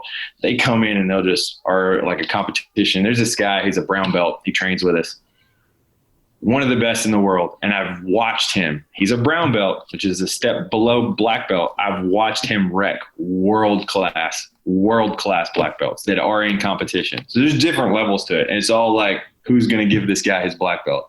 Like, he is, we all know he is, but he can only compete at a brown belt world. So sometimes politics come into it, but there's not like a number, like you're saying, that you can sit there and say, well, I'm this. You can sit there and say you're a purple belt, but a lot of guys, the more you do it, the more they look at it as, okay, well, you're a purple belt. It may not mean anything. It may mean everything. So it's weird. It's very weird. Is that not an asset to him to remain as a brown belt and wrecking folks? Or is that like you're like a lower class? What's that? It's called sandbagging. We know what that is. Yeah. So it's basically, I had the same. So I left a school early on because with my athleticism coming from a swimmer, and I was a white belt, I was wrecking everybody in my tournaments. Like, I had the skill. I was only training 2 to 3 days a week because I was, raising my daughter. Me and her mom were living together, and she didn't want me training any more than that. So I was struggling to get more than 3 days a weekend. I was going to the tournaments, wrecking everybody. At white belt, I should have. I was more athletic than most of them anyways. He wouldn't promote me. And he was promoting people over me because he's like, well, they're at class more. I'm like, well, I beat all these guys. Like, I'm not going to keep going to these tournaments and winning these tournaments under your name because I feel like a bully. Like, so if you want to challenge yourself and you don't want to be a sandbagger, of course you want that belt only to get higher level competition. That's the only reason I had to talk with him, and he accused me. He's like, you just want the belt. No, I want to prove myself. Like, I did this, I didn't say this, but I had this job where I was one of the elite, and I proved myself there. Like, let me prove myself here. And so we had a conversation. I ended up leaving just because I was like, yeah, this guy's not, he just wants me to go in and wreck people and hit under his name. And I just wouldn't do it. So I found you left the gym? Yep. I left, and I'm currently with the same gym that I'm at now. And I've been there ever since. They promoted me to blue belt. After I did one tournament under them, and they immediately promoted me because they were like, obviously your skill level is there. And I've just been with them ever since. So you don't want to, if you're a true competitor, you don't want to be held back like that because, yeah, you can go in and wreck people. And there's a lot of people that do it. I've seen it. I've actually, you'll see people on their social media it doesn't happen often, but they'll have like a purple belt, and then you'll see them competing as a blue. And you're like, wait a minute, what are you doing? So some people are like that, scared of competition. But I think the true competitors, which are a lot of the guys I train with, they want to be, they want to compete with the best and prove themselves. Because it's not fighting. You're not going out there and just trying to break each other's faces because we're mad at each other. It's just testing your skill level. Yeah. Yeah. And it's like, it's like a chess puzzle, right? Like, from my understanding, I don't know. It's chess with your body. Yeah. And snuggles. I'm sure, like, when you get really good at any sport, it kind of becomes like that. Like, even something as simplistic as running, I think by like, and Cody, you could talk to that, like, as a trail runner, but like, everything becomes, you realize it's more complicated below the surface than it appears. 100%. Yeah. Every sport you could go on like a million different tangents with any sport, like running, it comes down to pacing and like when you want to like use that energy, and like you have this like store of like energy, and your aerobic system might be certainly like developed to a certain point, and it's a little better than someone else. So it's like, it just depends. It's the same thing. So yeah. I found out something really cool I wanted to talk to you about, Cody. I wanted to ask you this. Yeah. If you heard of this research. I was at an event the other night, and I talked to this guy who's into sports medicine research. And it's specifically to running and endurance. It doesn't translate over to like jiu-jitsu and fighting. So he said that there's two peaks with the the research that they've come out with, there's 2 peaks in your lifetime that your body takes, and at certain points, and it's age groups.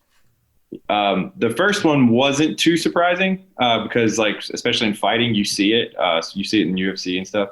It was the age group, I believe it's like 30 to 34. Your body peaks out. It's like, especially with endurance, it's going to be, it hits this peak where you're going to be at your highest endurance pace, especially if you're training for these endurance races and stuff a lot, like you guys do. Can you guess where the next one would be? I would say probably mid 40s. I said the same thing, man. It's early to mid 50s. Wow. Yeah. He says that all these endurance races, you're starting to see the mid 30s and the early to mid 50-year-olds are killing everybody. Yeah. So they found out that there's another peak in your 50s. That's kind of, that corresponds to kind of like anecdotally to what I see too. I just recently did a big marathon, the Pikes Peak Marathon. Basically, you run up a 14,000 foot peak in Colorado. And the winner is a 35-year-old. And he's unbelievably fast. He runs like a 2:16 or 18 marathon, which is like 5-something minute mile pace. But he's 35, right? So basically what happens is it seems like you have this, like you're building like an aerobic engine essentially. So like when you're younger, you're a little faster, but as you develop your cardiovascular system, you get into your 30s, it kind of peaks. And then like you're saying, like there's also these, as you get into like the longer races, like 30 miles plus, like 50 to 100 mile, the older, so like 40s going into 50s, those people tend to do really well in those races. So yeah, it's more about that cardiovascular or aerobic engine. So it makes sense. It's so weird that it would do it in the 50s because by then people think they're on the downhill, and there's actually technically there's another uphill, which is comforting.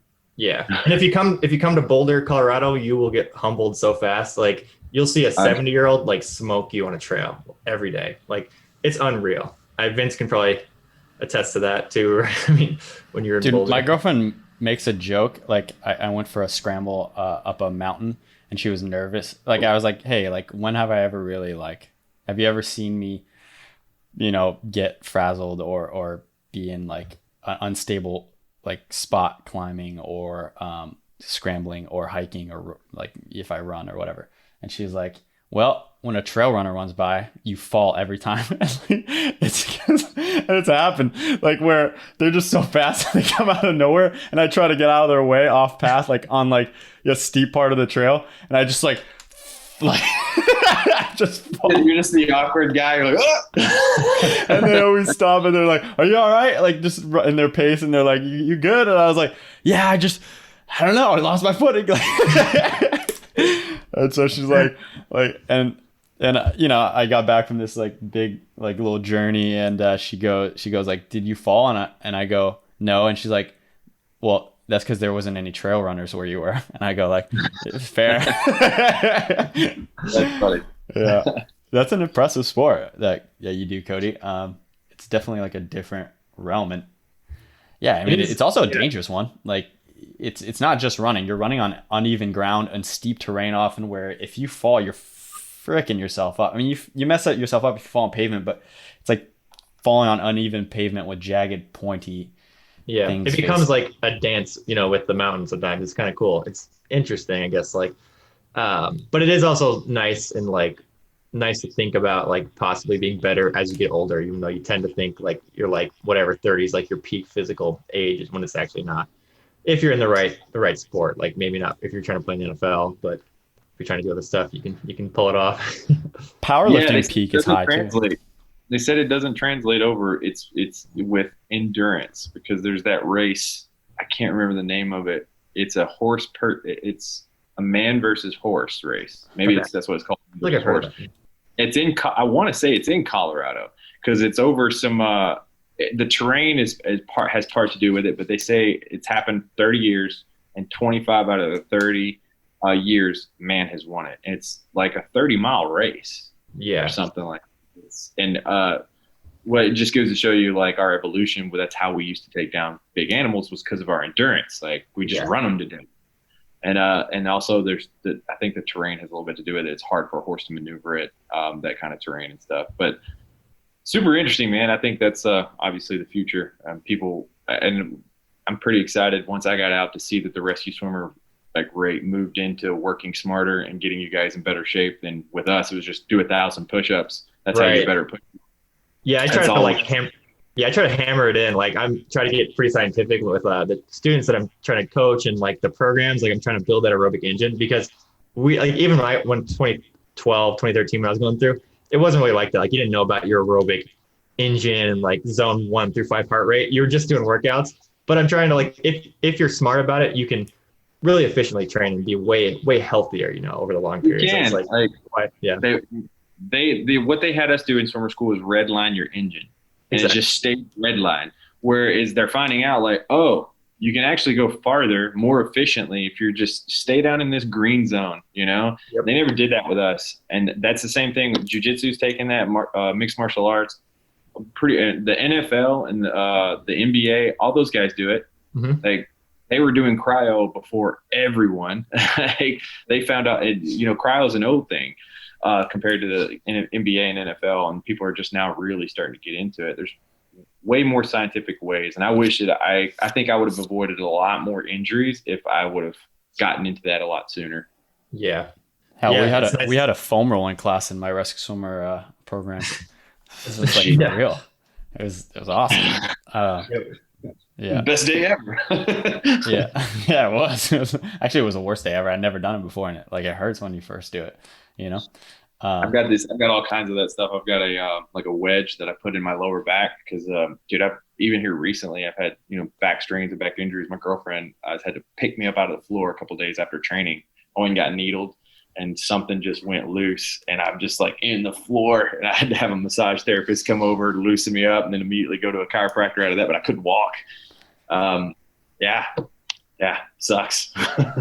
Yeah. No. Well, I think we've gone a little bit over time as far as like what I told you we were going to do. But I think we'd love to have you back on at some point. Dude. Yeah, this is a great conversation. Vince, do you got anything else? No. Thanks so much for coming on, Caleb. Dude, thanks for inviting me. I'll send you guys send me your addresses. I'll get you guys a couple bags of coffee out and just appreciate having me on. Yeah, for sure. You guys. Check out Flippin Coffee. We'll put up the link on YouTube. You can watch this. Do you have a website? Do you have a website for that yet, or? Not yet, but my coffee is sold online at 𝐕coffeeco.com. Okay. It's 𝐕coffeeco.com. So these guys are in the Coast Guard as well. They're not rescue swimmers. One of them I know is still in the Coast Guard. It's 3 guys, and they have a Humble Beginnings coffee company, and they asked if they could sell my coffee on their website. So if you want to order online, you can go there.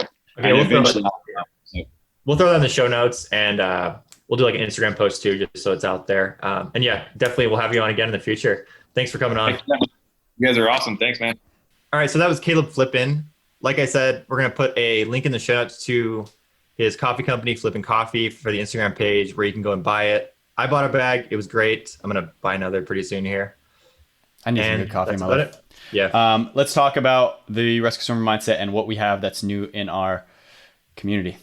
Right. So recently, I released on October 5th, I released basically a timed 1.5 mile run program. So if you're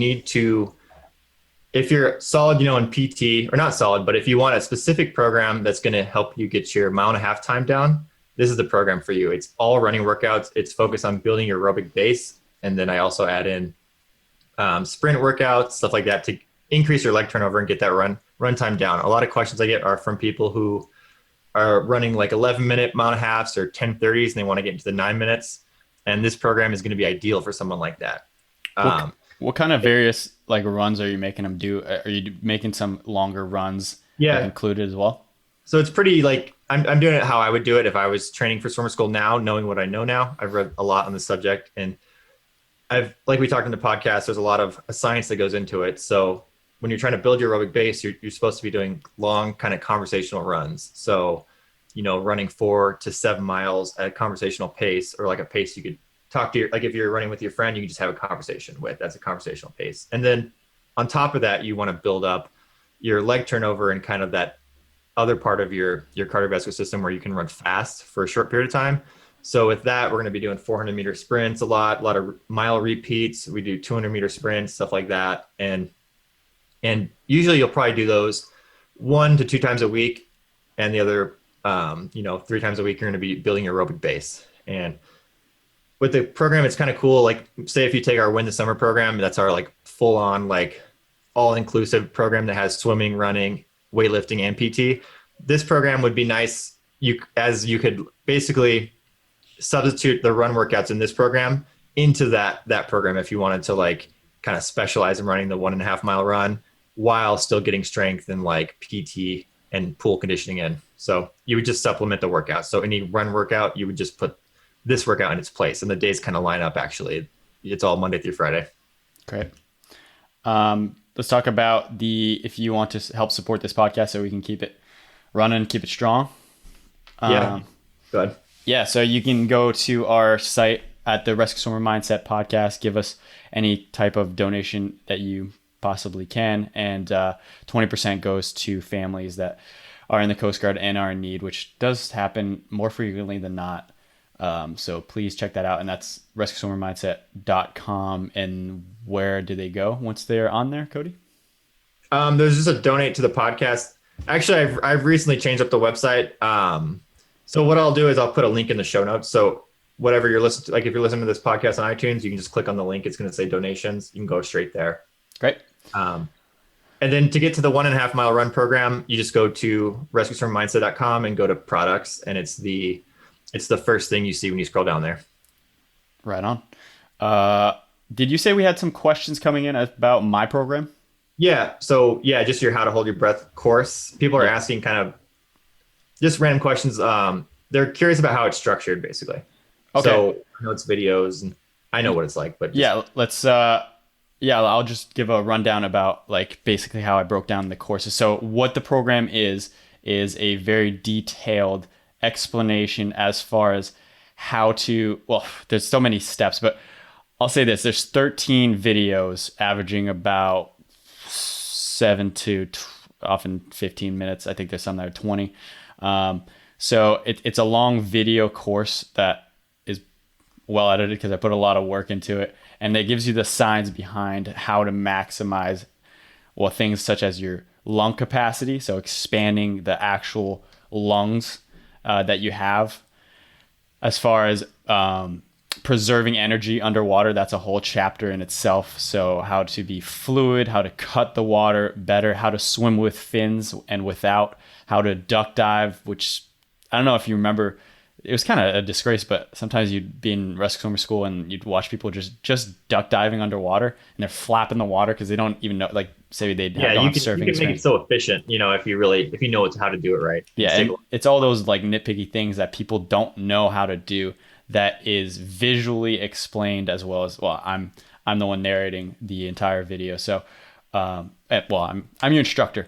So it's, multiple videos, and we start with like just the fun facts about breath holding and about free diving, because that's what I didn't quite know that much about going into rescue swimmer school. I was a free diver, but I didn't have the knowledge that I have today. So that's what is in the Hold Your Breath Like a Helicopter Rescue Swimmer courses, is really the science behind, free diving and elite military like underwater training. So this is great if you're going for Navy SEAL, if you're going for PJ, and especially if you're going for a rescue swimmer, or if you're just an athlete trying to maximize like your underwater times and distances, then it's great for that. And there's also trainings and tables to train on like apnea. So and there's a whole training. You wrote like basically a whole like mini book to go along with it, right? Yes. So the course comes with a book. So if you're more of a reading learner, I have a whole. I believe it's like 30. I think it's about 30. Yeah, 30 dense pages. We're actually considering turning that into just a book if that comes up, if I have time to do that, but basically make it like an annex to Cody's book, and then we could sell that separately. But for now, it's included within the visual, the video like content course. So you have a book and you have all the video content to just become a better underwater person. So great program. It's our #1 best-selling program as far as rescue swimmer mindset goes. So it's up there for a reason. Put a lot of hours into it for sure, and like a lot of research and a lot of like video editing as far as really so you can see the movements and practice it along with the video. So check it out. That's again rescue swimmer mindset coastguard.com/breathe, I think it still is, but you can look at it in the products. It's hold your breath like a helicopter rescue swimmer program. So yeah. And last thing, so right now I am kind of going through a turnover. I coach like around 5 people per month. So I do monthly coaching. You just pay $200 a month and I work with you. You know, we talk on the phone once a week. I write your workouts, then we talk again and we keep adjusting them. And right now I have a couple openings. So if you're interested in that, just send me a DM on Instagram or send me an email at rsmguide@gmail.com. And we can talk and see if you're a good fit. Right on. That's all I got. That's it for the Rescue Swimmer Mindset podcast. We need to find a better way of tuning out. I'm sick of the oorah thing. No, I kind of like how we just end it. The end. If you watch, I mean, Joe Rogan just ends it. He just goes, see ya. See ya, and then he walks off. Yeah. Nice. I'm going to say. Bye. See ya.